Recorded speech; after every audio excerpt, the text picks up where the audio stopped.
Welcome. This is Kim Ades from Frame of Mind Coaching, and I am the host of Resilience Radio, where I interview guests who are professionals at crushing the tough stuff. Today, I'm so excited to introduce this guest. He's an executive from Uber. Can you imagine? We got an Uber guy to join us today. But he's not just any Uber guy. He's the head of global policy for accessibility and underserved communities. So his name is Malcom Glenn. Malcom, welcome. Thanks, Kim. I'm glad to be here. Appreciate you having me on. So Uber's a transportation company. And I'm just curious to know how you identify those people who are underserved and how you serve them differently from anyone else. So share with me your role, what you do, and what your mandate is. It's a great question. I think it's in part right. I think Uber is a transportation company, but we're also a couple of other things. We're a company that gives people an opportunity to have work. We're a company that's involved in the delivery of eats, food. We are a sort of a transportation and logistics platform. We have a freight business for long-haul trucking. And so I think the question as to who is an underserved community really kind of depends on in what aspect we're thinking about it. So some folks are people who have been poorly served by something that we're trying to solve for. So people who have been poorly served by transportation historically, people who have been poorly served when it comes to getting access to reliable and accessible work. There are people who live in food deserts.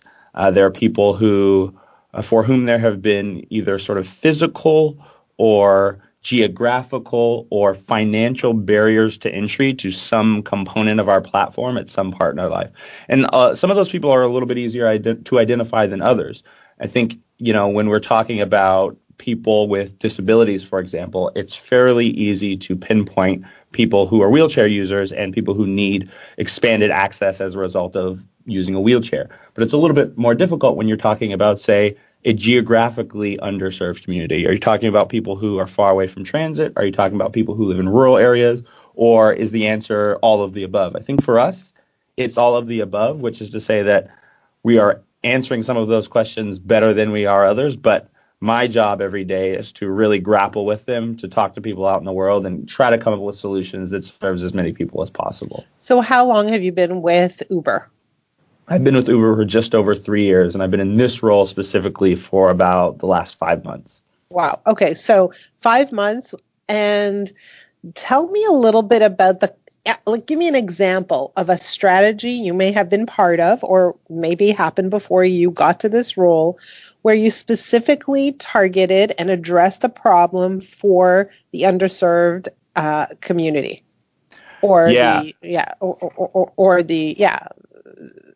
that audience that needs a little bit extra?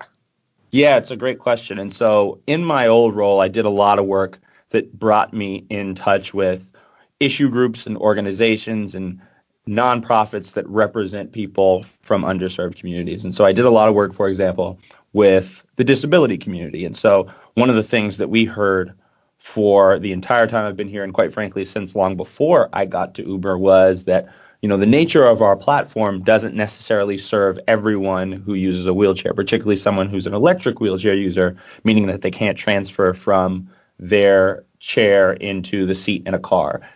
Most people who drive with Uber are using their own cars on their own time, and most people don't own wheelchair accessible vehicles and then also decide to drive with Uber. So we had to say, okay, what can we do outside of our traditional model to serve this population? And so over a long period of time, we negotiated and talked to tons of commercial providers of wheelchair accessible vehicles and said, hey, is there a way that we could get your vehicles on our platform and serve this population in places where people need it? And so through a ton of conversations and a whole host of negotiating around what that structure was going to look like, we now have a partnership with the largest provider of paratransit services across North America to provide wheelchair accessible vehicle services in 8 of our largest North American markets, which together make up half of our business in the United States and Canada. And we're not just operating there.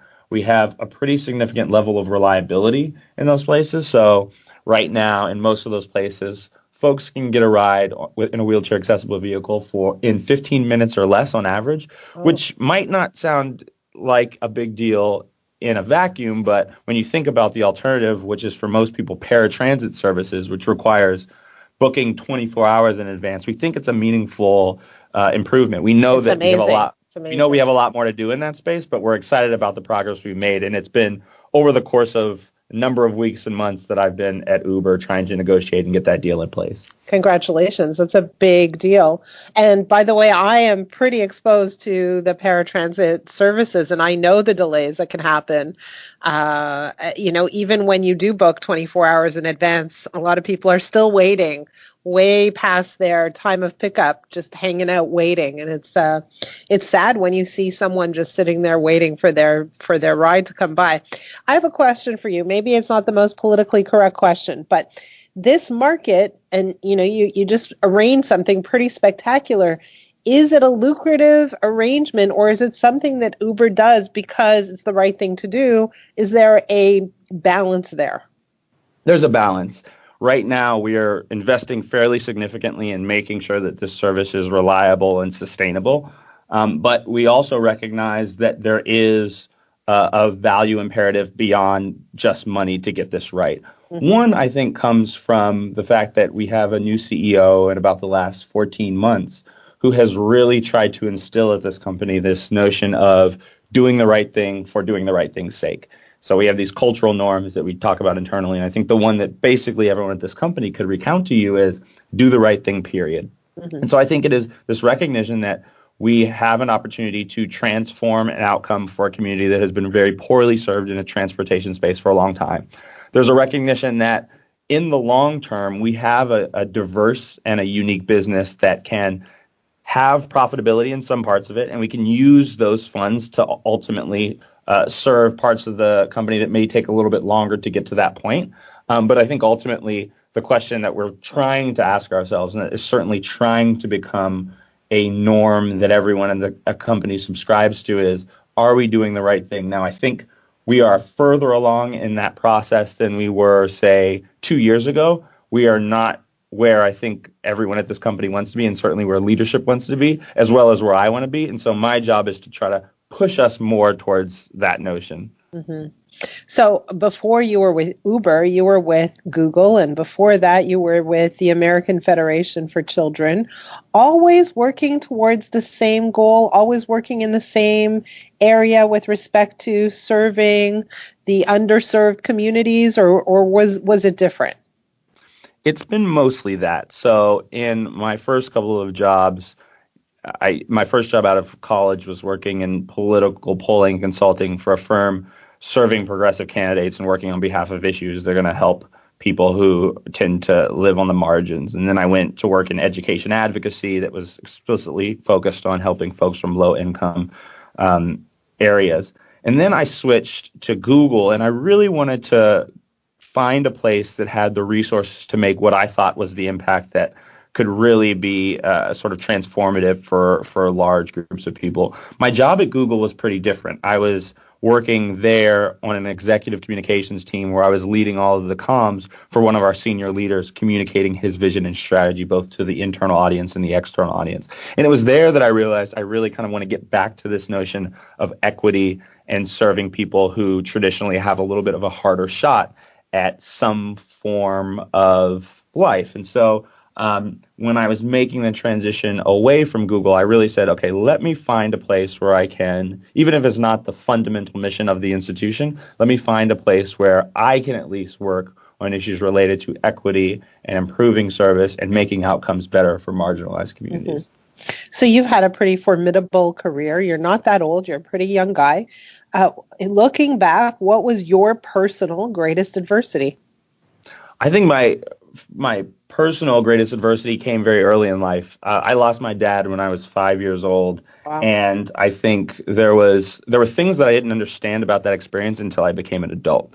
And when you're young, I think you sort of go through the motions. You don't know anything differently, and you make the best of what you can. I was fortunate enough to have an amazing mother. I continue to still have an amazing mother who has supported me at every step of that way.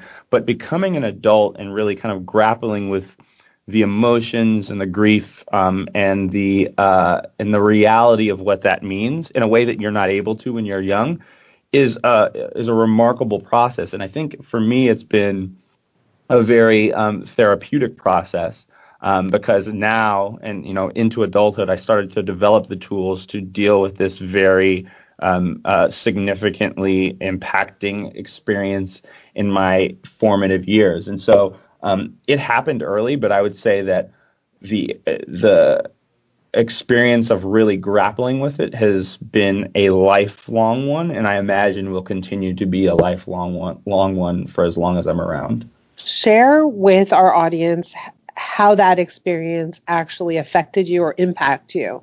So think about when you were young, maybe in high school, maybe as you were growing up, what were the moments where you really felt that there was an absence, or that you felt that, hey, like, this event that happened in my life is playing out. It's showing up right now. I'm feeling it.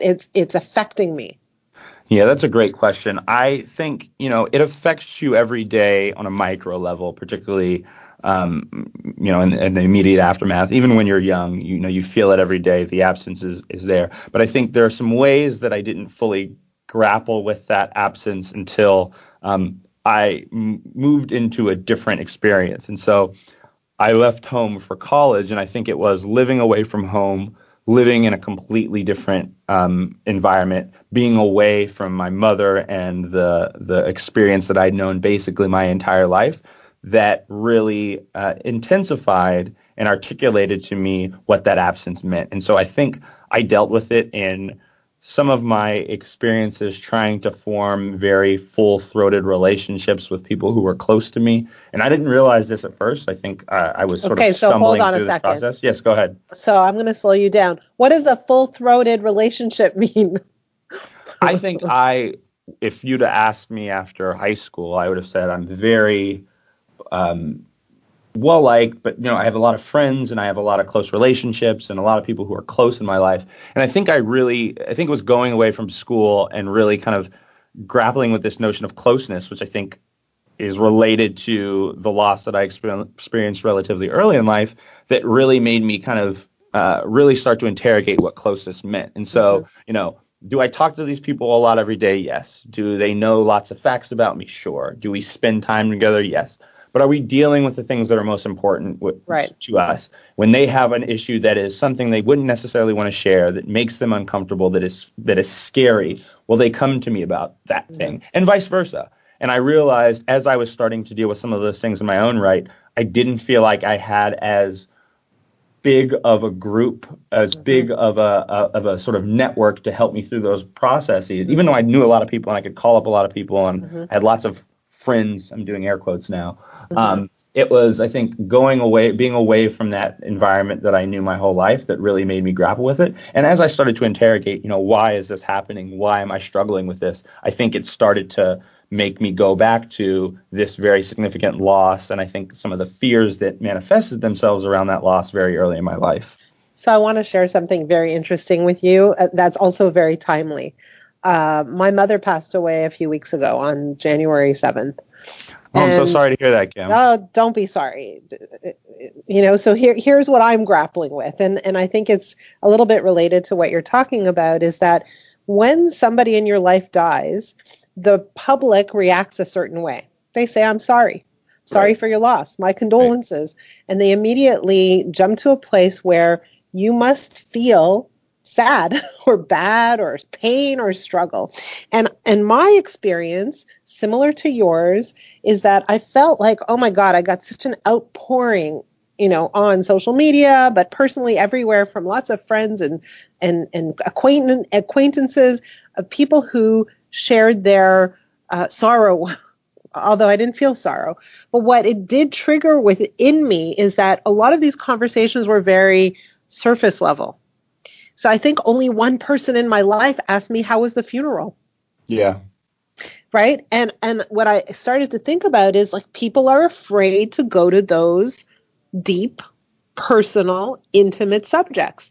And as I'm thinking about it, I'm thinking, well, it's probably related to the fact that people are uncomfortable with death. But what you're telling me is that no, people are just uncomfortable getting really deep and personal. And so it leaves us feeling like a sense of isolation or aloneness. I think that's exactly right. I think people, all of us, have some inherent fear of vulnerability. And, part of it is biological. I think it goes back to, what was vulnerable, what made us vulnerable, in the Stone Ages was a risk of death. And, it meant that we weren't going to continue to perpetuate our species. And I think even though the world has changed, that instinctive reaction to kind of be inherently fearful of vulnerability is something that has lasted with us, and the manifestations of it are what you just said.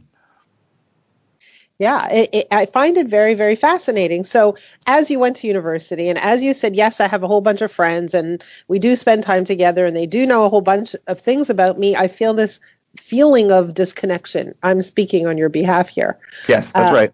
How did you overcome that? How did you say, okay, I accept that? And or how did you start building connection? For me, it meant kind of going back to the experience, and there was a lot I didn't remember. I was 5 years old, but I think going back to the people who were there for that experience. So in particular, my mother and my brother and some of my other extended family members. And then the thing that was really, really valuable for me was actually watching home videos. And so I went home during a break and I basically went through, and my mom, God bless her, just took tons of home videos when we were young that I'm sure she never realized how valuable they would be to me at an important point in my life. But I realized I hadn't really dealt with the death. I hadn't really grieved. And so it was this sort of delayed grief where I needed to really sort of engage with him and engage with this event. And the way that I went about doing that was talking to people and having people write to me who knew him and were around during that experience and watching things, the limited number of things that I had myself. And it was just a sort of cathartic emotional experience whereby I came out feeling like this was sad and this was something I would not have wished would have happened. But I have these really amazing stories and I have this really amazing set of experiences that people have recounted to me about who this person was. And it's not, it doesn't fill the space of him being there, but it is so much more meaningful than me not dealing with those emotions in the first place. And I want to emphasize something you just said is the term stories. So again, going back to my experience, I am craving for people to tell me stories of my mother when she was younger. She was very sick at the tail end of her life. So that memory is really, really sharp in my mind. And I want to go back to before she was sick. And I can't seem to find the stories. So this concept of stories is very important. And for those of you who are listening, think about the stories in your own life, the stories of your own parents, the stories you hand down to your children, and the stories they will tell their own children. And stories carry legacy, really. And so important, so important. So very interesting. And what about the issue of connection? When you looked at the people in your life, did you take an action to increase your connection with those people? I tried, and what I realized is that I had a unique opportunity to just ask them questions that they were not used to being asked. And so, how are you feeling? Truly, how are you feeling? Is there anything I can do to help you? I'm always here to talk to you. And that was helpful in its own right. But then I think what really helped is me sharing myself made people feel more comfortable sharing themselves. And so when I told them, hey, listen, I'm struggling with this thing related to my dad, and I'm engaging with these videos, and my mom is writing to me, and it's really emotional, and it's cathartic, and you feel good, and you feel bad at the same time. I think other people realized maybe not the same thing was going on with them, but they were dealing with something that made them scared or something that made them not want to be vulnerable.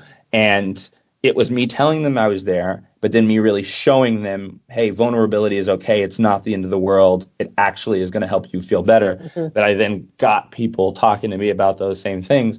And it's something I've tried to sort of continue and be consistent with throughout my life. Let's make sure that the folks we have in our lives are we're dealing with them at a really meaningful level. And that doesn't necessarily mean the same thing for everyone, but just the openness and the understanding that for whatever it means for you, no matter how deep that is, you have someone who's there for you. Mm-hmm. But I think you're 100% right. The minute you are able to be vulnerable and open the door, people are willing to go to that place with you. Yes. Yeah, I think that's 100%. right. Let's look at your life right now. What do you think is your greatest challenge in today's world, in your current life? I think I am like a lot of other people of my generation, and that I'm desperate to sort of find the meaning in what I do. And there's sort of two ways I think about that. There's the sort of micro meaning, which is, am I practically improving people's lives in what I'm doing? And I think the answer for the most part is yes. But I really try to sort of, and I struggle with this question myself, and I talk to others and they struggle with it as well. And it's sort of this notion of sort of to what end, what are we really trying to accomplish in the most macro scale? What is the mark I want to leave? Is it worthwhile? I have all this time and I'm blessed with all of these resources and these networks and access to so many different things. Am I utilizing it in the right way? Am I doing as much of the good as I can be doing? I don't know how to fully answer those questions, and I think I wouldn't be surprised if I didn't get to as concrete an answer as I want, but I'm constantly sort of questioning and interrogating the things I'm doing to make sure that I'm spending my time in such a way that I'm most meaningfully impacting people in the way that I can. So can I give you a little bit of a coach's reflection on that for a brief moment? That's why we're here, please. That's why we're here. So the way you phrased your question is very interesting. I want to know if I'm doing the right things. And the word doing is really the critical piece of that question. And I would urge you to say, to look at it a little bit differently, because what you do reflects what you believe. What you do reflects what you think. And so rather than asking yourself if you're doing the right things, ask yourself how you're thinking about what's in front of you. Mm-hmm. I think that's good advice. It's a totally different question, because the way you think about everything will impact what you do. And so your doing follows, right? It's kind of like a dog wags his tail because he's excited, not because the tail wags by itself, right? I know It's a weird analogy, but in your case, what is it that, what's the impact I want to make, and how do I think about that? What beliefs do I have around that? How do I envision this? How do I imagine this? And is my thinking lined up with that vision? And then what should I be doing? So first, what are you thinking? I really like that. Start with thinking and then let the rest follow. 100%. I think that a lot of highly driven individuals are very, very action oriented, and they just move to action very quickly because that's in their nature. And sometimes what we want to do is take a step back and say, hey, is your action even aligned with your desire or your goal? Let's look at how you're thinking about this, because a lot of times action leads to outcomes that weren't desired in the first place. So I want to help people take a step backwards before taking a massive step forward. All right, last question. You've got a coach on the line. Is there a question that you have for this particular coach? So the question, yes, I do have one. And I think the question is really related to what you just said. And I appreciate that advice. I think it's so useful. Sometimes I find myself thinking about what I'm thinking about, kind of distilling what is important to me and recognizing that I know what I think and I know what I believe in. And I sometimes feel a little bit paralyzed by the many things that I could then do to sort of operationalize those beliefs. And I think it comes from a place of sort of fear of doing new things and an inherent risk aversion in a lot of components of my life. And so, Kim, my question for you would be, and it's related to this, but I think it's even a little bit broader. How do I overcome my own fears? I've done it in a couple of respects, but how do I do it, say, in my professional life? Yeah, great question. So one of the things that we do when we coach highly driven entrepreneurs or senior executives is that we ask them to journal in an online journal, and we ask them specific questions. The reason we do that is we are trying to understand what they believe to be true, how they see the world, their perspectives. Because your beliefs fuel your action and lack of action. So when you say to me, like I have all these ideas or these beliefs about what should happen in the world, but then I feel paralyzed, the paralysis comes from a different set of beliefs. And Right. those beliefs might look like, I don't have time, I don't have the resources, I don't have the capacity, I don't have the ability, I don't know how to do this. I'm making it up, right? It could come from any number of places. Once you write them down, you can look at them objectively as just simply beliefs, ideas, thoughts, and you can start to challenge them one by one. So if I needed the resources, what would they be and where would I start looking? Right? And so what we're trying to do is allow you to look at your beliefs and address them, challenge them. Understand that those beliefs don't need to be something that you hold on to for dear life, and that you could actually trade them in for something more useful. I love that. I think thinking about myself, trying to be self-reflective, I recognize the degree to which I hold on to beliefs, perhaps sometimes beyond their usefulness. So that's really, really good advice. And I'll give you another piece of advice that is completely self-serving. It's a lot easier to do that when you have a coach to help you through the process. But there you go. I appreciate that. Yeah. It's super interesting, especially when you start writing and then looking back at your journals to see what themes come up, where you keep bumping into the same problems over and over and over again, the patterns of behavior you fall into, and the traps that become habitual, right? So journaling is an incredible tool, and one that I highly recommend for people who have big dreams, big goals that they want to achieve. I appreciate that. Malcom, I so appreciate your time and your wisdom. I love spending this time with you and learning about you. And thank you for sharing all of that with our audience. Thank you, Kim. I really enjoyed the conversation. I hope that one day our paths will cross again. I look forward to it.